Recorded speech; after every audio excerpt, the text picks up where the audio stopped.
Welcome to school, kids! Huh, you thought you were on YouTube and not in school, but it turns out you're actually in school and not on YouTube. And guess what? We have a test today, and it only has one question. What is the least amount of people you need to defeat the Tower Defense Simulator Frost Invasion event? Is it A, 4, B, 3, C, 2, or is it D, 1? The correct answer is C, 2.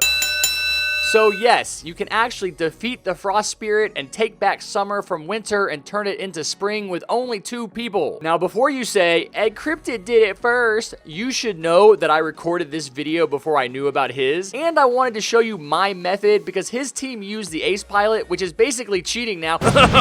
So sit back, relax, and be amazed as Firestickcz and Harry take you through the most difficult event TDS has ever had.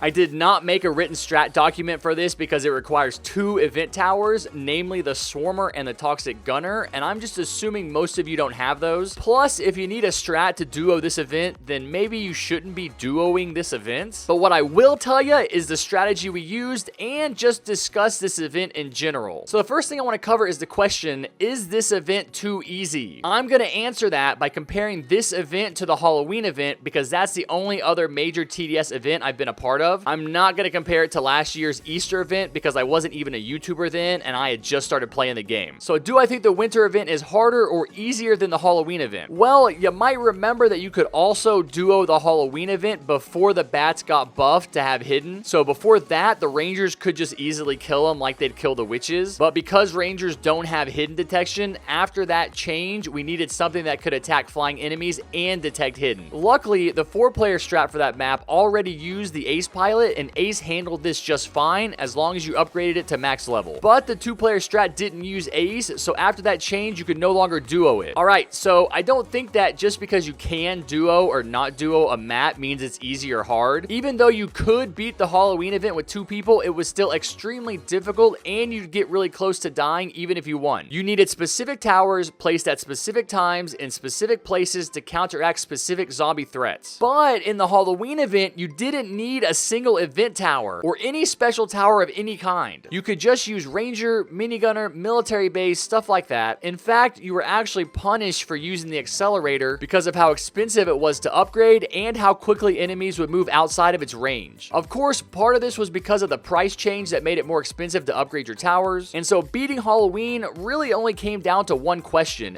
Did you use enough rangers? And that's where it differs from the winter event. You don't really need rangers here. Yes, they're gonna help you out, but what you really benefit from are towers that do a high damage per second for as long as possible, like the turret, the minigunner, and the accelerator. Even though the accelerator has a cooldown period, it still does just a massive amount of damage against an enemy like the Frost Spirit because of how slowly it moves. And so that brings me to the real determining factor of what makes this Frost event difficult. For the Halloween event, I felt like it was just the normal zombies that were the hardest part. I died more times to ghosts, witches, and bats than I ever did to Lord Sinister. But for this event, I don't think the regular zombies are the most difficult part. I think it's the Frost Spirit itself that's the most difficult part of this map. It has a disgusting 1 million health. That's more health than any enemy in TDS history. I don't care how slowly he moves. If you're not playing the final wave right, you're gonna die, which is what happened to me on my first game. So just being able to get to the final wave doesn't mean much because that's where the real strategy's gotta kick in. You need to rotate all of your towers that you place at the back of the map to the front to ensure you're able to do enough damage to the final boss to kill him. And I think the devs meant for you to have to use this strategy. That's why you have so much money on the final wave, so you can sell your turrets and accelerators, move them to the front, and then move them back again as the Frost Spirit moves past you. So having said all of this, do I think the winter event is too easy? No, I really don't. You have to remember, most people that play TDS are not high-level experts at speedrun strategies for fun. Most are players below level 100 that play the game to hang out with their friends and just enjoy themselves. They don't need every event event to be so difficult that even the best players can barely do it. Even I remember being new to the game and playing the Easter event on hard. I had to get carried. I didn't know what I was doing, and even when we won that game, the freaking duck almost got into our base. And just because of the fact that the most basic strategy for this event calls for everyone to use the turret, which you don't even get until level 50, I think is good evidence of this event's difficulty that high-level players tend to take for granted because they know how to solo hidden wave with their eyes closed and one arm tied behind their back. Oh, and I can just hear you people saying, Harrison, if the event isn't easy, then how have so many more people already beaten it than beat the Halloween event,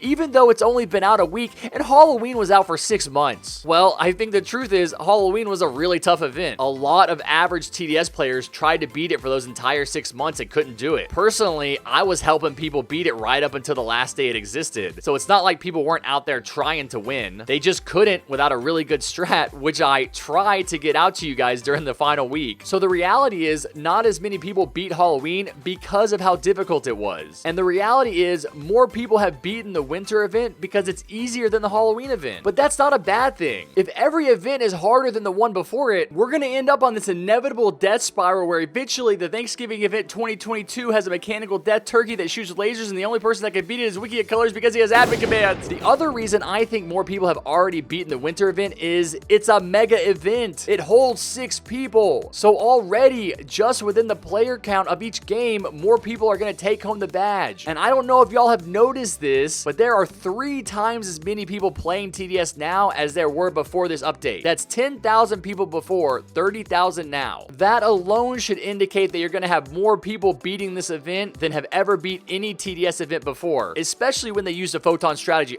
Go watch that video. So that's where I think we land on this event. It's easier than Halloween, but that doesn't mean that it's too easy. I mean, the freaking Frost event carry channel in my Discord is constantly moving, and I can promise you there are still lots of people out there in TDS land that still need help beating this event, even if you've already beaten it with your other level 300 friends 12 times. Come on! Come on! Alright, now just because I think it's balanced pretty well, doesn't mean I can't add some suggestions on how to make it just a little bit harder. To me, the most obvious change the devs could make to increase this event's difficulty would be to do what they did with the bats and give the flying enemies here, which are the crying angels, hidden. So the rangers wouldn't be able to shoot them and players would have to use the ace pilot. I don't think this would mess up anyone's strategy too much, but it would take a high DPS tower off the board, requiring players to strategize better. The next thing the devs could change would be to increase how quickly the Frost Spirit walks. This means he'd move outside of the area of attack of certain high damage towers like the accelerator much more quickly than usual, making them less effective. Rangers would become more important because of their high range, and turrets would still be pretty good because they also have a pretty good range. But now this change would make the Toxic Gunner much more valuable for this event because it's the only tower in the game that would actually be able to slow the boss down. And the third thing I think the devs could do to make this event more difficult would just be to make it a 4-player event and keep everything else the same. I mean, a 4-player event with 4 lanes is a pretty wild idea, but we already know that you can beat it with 4 people. The strat already exists, and I'll put it down in the description below for you to check out. I mean, come on, there's already a 3-player strat I can put down there too. And you're watching a video of 2 people beating it right now. So just make it a 4-player event and bam, right there, without changing anything else, it's gonna be tougher. But again, the drawback to that would require all players to have very high damage towers that lower level players don't have. And honestly, if you feel like this event is too easy, just do it with less than 6 players. That'll make it more challenging for just you without having to make it harder for everyone else. And at the end of the day, you really gotta ask yourself, does this event really need to be so hard that you can't at least carry a couple of low levels? At least now you can carry 1 or 2 players, which is exactly what you can do on Fallen Badlands. And there are still difficult things to do in TDS. Hardcore is still really tough, and Hidden Wave is still really...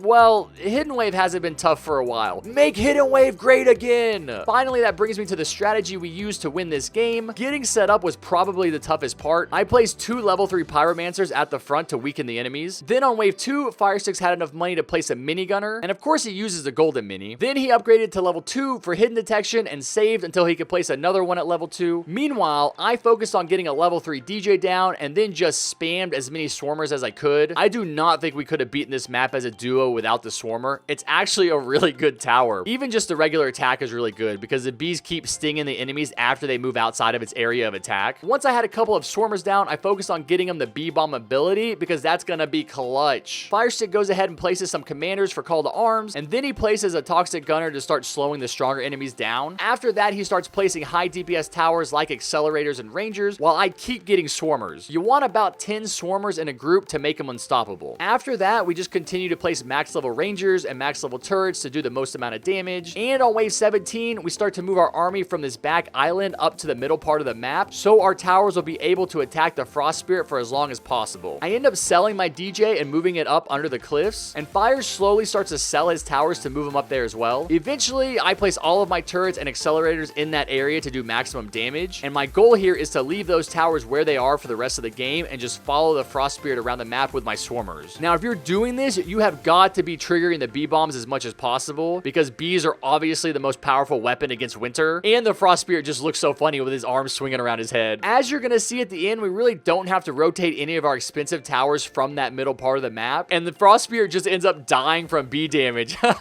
Too funny. And that's all I got for you guys. I'm gonna go ahead and let you watch the rest of this game, so be sure to leave me a comment telling me what you think about this event. Is it too hard? Is it too easy? Or is it just right? If you think it's too easy, how could the devs make it harder? Let me know your thoughts because I'm genuinely interested. And while you're at it, go ahead and smash that like button with your forehead, hit the subscribe button with your big toe, and turn on notifications however you can so you don't miss any of my amazing upcoming content. And don't forget to join my Discord community. You can do that at discord.gg/JustHarrisonThings. And I will see you guys next time. Take care, be safe, and never forget what I always say. Peace!